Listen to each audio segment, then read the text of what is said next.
Financial markets పై పట్టు సాధించాలనుకునే వాళ్ళు Revanth conduct చేసే వెబినార్ కోసం ఈ నెంబర్ కి కాల్ చేయండి. సుమన్ టీవీ ప్రేక్షకులకు నమస్కారం. నేను doctor Anil Kumar Bachchu, certified financial ప్లానర్ని. మామూలుగా ఇన్వెస్ట్మెంట్కి చాలా రకరకాల కేటగిరీస్ ఉన్నాయి మనకి. మోస్ట్ పాపులర్ అందరికీ తెలిసింది ఏంటంటే మ్యూచువల్ ఫండ్స్. ఎటువంటి రీటైల్ ఇన్వెస్టర్స్ కానీ ఆర్ రెగ్యులర్ కొంచెం హై క్యాపిటల్ ఉన్నా సరే అందరికీ తెలిసిన ఓపెన్గా తెలిసిన ఇన్ఫర్మేషన్ అందరు కామన్గా పెట్టేది మ్యూచువల్ ఫండ్. సో దాని తర్వాత కొద్దిమంది సఫిస్టికేటెడ్ కొంచెం ఎక్కువగా క్యాపిటల్ ఉందనుకోండి, PMS portfolio management system service అంటాం మనం. అది దాని తర్వాత ఇంకా కొంచెం సఫిస్టికేటెడ్ ఇన్వెస్టర్స్ అయి ఉండొచ్చు, ఆర్ కొంచెం క్యాపిటల్ చాలా పెద్దగా ఉండొచ్చు. అలాంటి వాళ్ళకి ఏఐఎఫ్స్, ఆల్టర్నేట్ ఇన్వెస్ట్మెంట్ ఫండ్స్ అంటాము. ఆ ఆప్షన్స్ ఉన్నాయన్నమాట. సో ఇవాళ ఏంటంటే మనం తెలుసుకుందాం ఏంటంటే ఈ మూడు మధ్యలో తేడా ఏంటి, ఎందుకు మ్యూచువల్ ఫండ్స్ కానీ పిఎంఎస్ కానీ ఏఐఎఫ్ కానీ సెలెక్ట్ చేసుకోవాలి, ఎవరు చూస్ చేసుకుంటే మంచిది అనే దాని గురించి కొన్ని బేసిక్స్ మనం తెలుసుకుందాము. సో ఫస్ట్ థింగ్ వచ్చేసి మ్యూచువల్ ఫండ్స్ వచ్చేసి మినిమం ఇన్వెస్ట్మెంట్ అనేది చాలా చిన్న 500 రూపాయల నుంచి కూడా మొదలు పెట్టుకోవచ్చు. ఇది ఎస్ఐపి ద్వారా అయితే, అదే లంసమ్ ద్వారా అయితే మినిమం 5,000 రూపాయల నుంచి స్టార్ట్ అవుతుంది. 5,000 నుంచి ఎంత పెద్ద అమౌంట్ అయినా సరే, 1,00,000 అయినా 1,00,00,000 రూపాయలైనా ఎంతవరకు అయినా పెట్టుకోవచ్చు మ్యూచువల్ ఫండ్లు. వేరేస్ పిఎంఎస్ వచ్చేసి మన మినిమం ఒక 50 లక్షలు స్టార్ట్ అవుతుంది ఇన్వెస్ట్మెంట్. 50 లక్షల పైన ఉంటే తప్ప పిఎంఎస్ అనేది మనము start చేయలేమన్నమాట.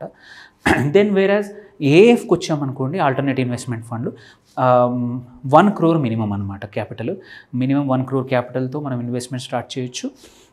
So capital requirement first category, అది చూసుకుంటే డిఫరెన్స్. దెన్ కస్టమైజేషన్, మనం ఏదైనా సరే ఇప్పుడు మనం ఒక బట్టలు కొన్నా, ఒక సూట్ కొన్నా కానీ కస్టమైజేషన్ కొంచెం చూస్తాం. మనం నచ్చిన కలర్ వేసుకోవడము, నచ్చిన క్లాత్ వేసుకోవడము. సో అలాగే ఇప్పుడు ఏంటంటే ఇన్వెస్టర్స్ కూడా నాకు నచ్చిన ఇన్వెస్ట్మెంట్ యాసెట్లో కానీ కస్టమైజ్ చేసుకుంటాను అని అంటే మ్యూచువల్ ఫండ్ ఎక్కువగా ఆప్షన్ ఇవ్వదు. అక్కడ మీకు కస్టమైజేషన్ అనేది చాలా లో. ఏదైతే స్కీమ్ యొక్క కేటగిరీ ఏదైతే ఉందో ఫండ్ మేనేజర్ ఆ కేటగిరీకి తగ్గట్టు రూల్స్ ప్రకారం, గైడ్లైన్స్ ప్రకారమే ఇన్వెస్ట్ చేయాల్సి వస్తుంది. మన కోరికలే కానీ మన ఇంట్రెస్ట్ని బట్టి ఫండ్ మేనేజర్కి ఆప్షన్ ఉండదు. సో మ్యూచువల్ ఫండ్లో. వేరాజ్ పిఎంఎస్లో వచ్చేసి ఫండ్ మేనేజర్కి ఈక్విటీలో కానీ ఆర్ కమోడిటీ ఎటువంటి పిఎంఎస్ దాన్ని బట్టి అందులో ఇన్వెస్ట్ చేయడానికి చాలా ఆప్షన్స్ ఉన్నాయి. అక్కడ రిస్ట్రిక్షన్స్ అనేది చాలా తక్కువ. అంటే లార్జ్ క్యాప్లోనే పెట్టాలని, స్మాల్ క్యాప్లోనే పెట్టాలని అనే ఆప్షన్ కాకుండా ఎటువంటి లిస్టెడ్ ఈక్విటీస్లో అయినా సరే, ఎటువంటి అదర్ యాసెట్స్లో అయినా సరే పిఎంఎస్ వాళ్ళు మేనేజర్ క్యాన్ ఇన్వెస్ట్ అనమాట. So options, customization is high. ఇంకా ఏఎఫ్లో వచ్చేసి ఇట్ ఈజ్ మచ్ హయ్యర్. కొన్ని కేటగిరీ ఆఫ్ ఏఎఫ్స్లో ఏంటంటే అన్లిస్టెడ్లో కూడా పెట్టొచ్చు. అదర్ ఆల్టర్నేటివ్ ఇన్వెస్ట్మెంట్స్, గోల్డ్లో అయి ఉండొచ్చు, సిల్వర్లో అయి ఉండొచ్చు, రియల్ ఎస్టేట్లో అయి ఉండొచ్చు, డెరివేటివ్స్లో వాడుకోవచ్చు, లేదంటే హెడ్జింగ్ వాడుకోవచ్చు, ఏదైనా కాంప్లెక్స్ ట్రేడింగ్ స్ట్రాటజీస్ కూడా వాడుకోవచ్చు. ఏది ఏఎఫ్ అయితే. So customization is very high. ఒకే ఫండ్లో ఒక ₹1 crore can be deployed multiple ways in ఏఎఫ్లో అనమాట. దెన్ కమింగ్ టు ట్రాన్స్పరెన్సీ, అంటే మన ఫండ్ ఎక్కడుంది అనేది మిగిలిన వాటిల్లో అది కొంచెం ఇది మ్యూచువల్ ఫండ్లో ఏంటంటే pooled investment. So it is transparent. మన డబ్బులు ఎక్కడున్నాయనే కన్నా ఇట్స్ పూల్డ్ అవుతుంది కాబట్టి కొంచెం మోడరేట్గా ఉంటుంది మన ట్రాన్స్పరెన్సీ. పిఎంఎస్లో వచ్చేసి ఇట్ ఈస్ నాట్ పూల్డ్. మనం ఒక 50 లక్షలు పెట్టామంటే అది మన పేరు పైనే ఇన్వెస్ట్ అవుతుంది, మనం ఎక్కడ స్టాక్స్లో పెట్టారో. సో ఇది పూల్డ్ ఇన్వెస్ట్మెంట్ కాదనమాట. మళ్ళీ ఏఎఫ్లో కూడా ట్రాన్స్పరెన్సీ హై ఉన్నా it is also pooled investment. So ఒక ₹1 మనం పెట్టినట్టే ఆ ఫండ్లో ఒక 40 మంది ఇన్వెస్టర్స్ ఉంటే 40 మంది యొక్క అమౌంట్ని 40 కోట్లను ఒక దగ్గర పెట్టేసి అక్కడి నుంచి ఫండ్ మేనేజర్ ఇన్వెస్ట్ చేస్తాడు. వేరేస్ పిఎంఎస్లో మన డిమాట్ అకౌంట్, మన పేరు మీద స్టాక్స్ కొంటాం. ఇక్కడ వచ్చేసి మ్యూచువల్ ఫండ్లో ఫండ్ మేనేజర్ అందరి డబ్బుల్ని, ఇన్వెస్టర్స్ యొక్క అందరి డబ్బుల్ని ఒక దగ్గర పూల్ చేసేసి మల్టిపుల్ ప్లేసుల్లో ఇన్వెస్ట్ చేస్తారు. ప్రతిరోజు end of the day value ఎంత ఉందో, అప్ అయిందైతే అప్పు, లేకపోతే డౌన్ అయితే డౌన్, మనకు ఒక నెట్ యాసెట్ వాల్యూ మనకి ఓపెన్గా ప్రతిరోజు డిస్క్లోజ్ జరుగుతుంది ఇక్కడ.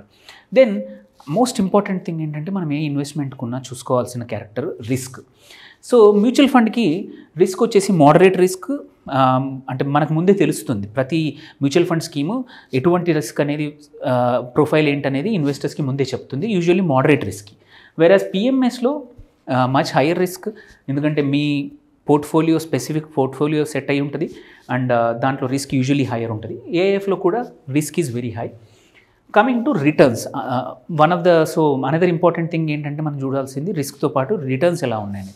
మ్యూచువల్ ఫండ్లో మోడరేట్ రిటర్న్స్ ఉంటాయి, where compared to mutual fund PMS is very higher returns ఉంటాయి, because portfolio is yours, risk is higher. ఎప్పుడైనా సరే రిస్క్ ఎక్కడైతే ఉంటుందో అక్కడే రిటర్న్స్ కూడా ఎక్కువగా ఉండే అవకాశం ఉందన్నమాట. లో రిస్క్ ఉన్న డెట్ ఫండ్స్ ఎప్పుడు కూడా తక్కువ రిటర్న్స్ ఇస్తాయి. Same way PMS risk higher కాబట్టి రిటర్న్స్ కూడా high. Then coming to AIF వచ్చేసి risk is much higher, returns are very high. ఇక్కడ ఏంటంటే ఫండ్ మేనేజర్కి ఫ్రీడమ్, అంటే తనకి ఎటువంటి స్ట్రాటజీ వాడనే దానికి చాయిస్ ఎక్కువగా ఉంది. సో అందుకే ఇక్కడ రిటర్న్స్ ఆర్ మచ్ హైయర్ అనమాట, very high. So then coming to assets, ఎటువంటి చోట ఇన్వెస్ట్ ఇక్కడ మ్యూచువల్ ఫండ్లో మీకు ముందే డిఫైన్ అయి ఉంటుంది. ఇటువంటి మ్యూచువల్ ఫండ్లోనే ఇటువంటి ఈక్విటీస్లోనే చేయొచ్చు అనేది ముందే డిఫైన్ ఉంటుంది. Choice is very limited. So వాళ్ళు లార్జ్ క్యాప్ అంటే లార్జ్ క్యాప్లో ఉన్న 50 స్టాక్స్లోనే majority of the amount invest చేయాలి. సేమ్ వే మిడ్ క్యాప్ అయితే మిడ్ క్యాప్, స్మాల్ క్యాప్ అయితే స్మాల్, మల్టీ అయితే మల్టీ. అండ్ యూజువల్లీ యాసెట్స్ వచ్చేసి either if it is equity fund అయితే ఈక్విటీ తప్ప ఇంకా వేరే చాయిస్ లేదు వాళ్ళకి. ఆ ఫండ్ మేనేజర్ ఓన్లీ ఈక్విటీలో ఇన్వెస్ట్ చేయగలుగుతాడు.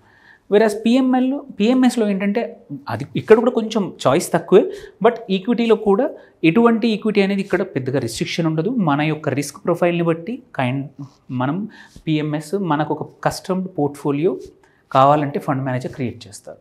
ఇక్కడ ఏఎఫ్ వచ్చేసి బికాస్ రిస్ట్రిక్షన్స్ తక్కువ ఉన్నాయి కాబట్టి, ఎస్పెషల్లీ కేటగిరీ 3 ఏఎఫ్స్ ఏవైతే ఉంటాయో అక్కడ బ్రాడ్ యాసెట్ క్లాసుల్లో ఇన్వెస్ట్ ఒకటే ఫండ్ లిస్టెడ్ ఈక్విటీస్లో చేయొచ్చు, అన్లిస్టెడ్ ఈక్విటీస్లో చేయొచ్చు, ఆర్ రియల్ ఎస్టేట్ దాంట్లో చేయొచ్చు, ఆర్ హెడ్జింగ్ చేయొచ్చు, గోల్డ్ కొనొచ్చు, మల్టిపుల్ యాసెట్స్ బేసికలీ ఇందులో. అందుకే ఆల్టర్నేట్ అంటే ఏంటంటే alternate to regular investment, alternate to regular ఈక్విటీస్కి. అందుకే ఏఎఫ్ అంటాము. ఇక్కడ ఆల్టర్నేట్స్ కూడా స్కోప్ ఉంది కాబట్టి ఈ ఏఎఫ్స్ అంటాము. ఇక్కడ రిటర్న్స్ కూడా హైయర్ ఉంటాయి అండ్ స్కోప్ ఎక్కడైతే ఇన్వెస్ట్ చేయడానికి యాసెట్ క్లాసెస్ కూడా చాలా రకాలు ఉంటాయి. One of the major thing అందరూ మనం వరీ అవ్వేది ఏంటంటే ఇవన్నీ సెబీ రిజిస్టర్డా కాదా అని. మ్యూచువల్ ఫండ్స్, పిఎంఎస్, ఏఎఫ్ అన్నీ కూడా సెబీ రిజిస్టర్డ్ అనమాట. ఒక ఏఎఫ్ ఇండియాలో లాంచ్ అవ్వాలంటే కంపల్సరీ సెబీతో అప్రూవల్ తీసుకోవాలి.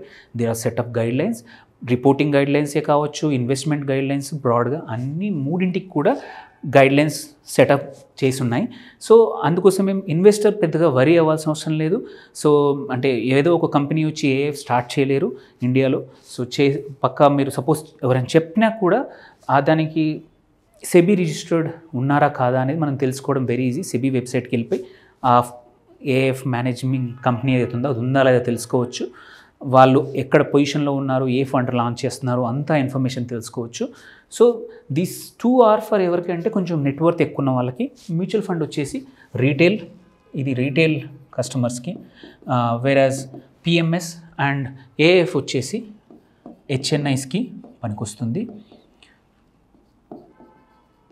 ఇండియాలో వచ్చేసి mutual fund companies close to 50 companies ఉన్నాయి. పిఎంఎస్ 400+ కంపెనీస్ ఉన్నాయి. ఏఎఫ్ కూడా ఒక 100+ కంపెనీస్ ఉన్నాయి. సో ఇది అందరికీ తెలిసింది. మ్యూచువల్ ఫండ్ పెద్ద యాసెట్ సైజ్ పెద్దది, ఏయుఎం పెద్దది కాబట్టి అండ్ రీటైల్ కాబట్టి మనం అడ్వర్టైజ్మెంట్ చూస్తూ ఉంటాము. సో మెనీ కంపెనీస్ ఉన్నాయి. ఇవి రెండు మాత్రం కొద్దిమంది అడ్వైజర్స్, కొద్దిమంది డిస్ట్రిబ్యూటర్స్ ఆర్ కొద్దిమంది ఫైనాన్షియల్ అడ్వైజర్స్ మాత్రమే వీటిని డిస్ట్రిబ్యూట్ చేస్తారు. వీటికి మాత్రం కొంచెం సఫిస్టికేషన్ అవసరము, ఇన్వెస్టర్ కూడా కొంచెం నాలెడ్జ్ అవసరము. అంటే జస్ట్ బికాజ్ ఎవరైనా వచ్చి చెప్పగానే ఇన్వెస్ట్ చేయడం కన్నా కొంచెం సొంతంగా కూడా రీసెర్చ్ చేయాల్సిన అవసరం వస్తుంది. అలాంటి ఇన్వెస్టర్స్కి మాత్రమే పిఎంఎస్, ఏఎఫ్ పనికొస్తుంది.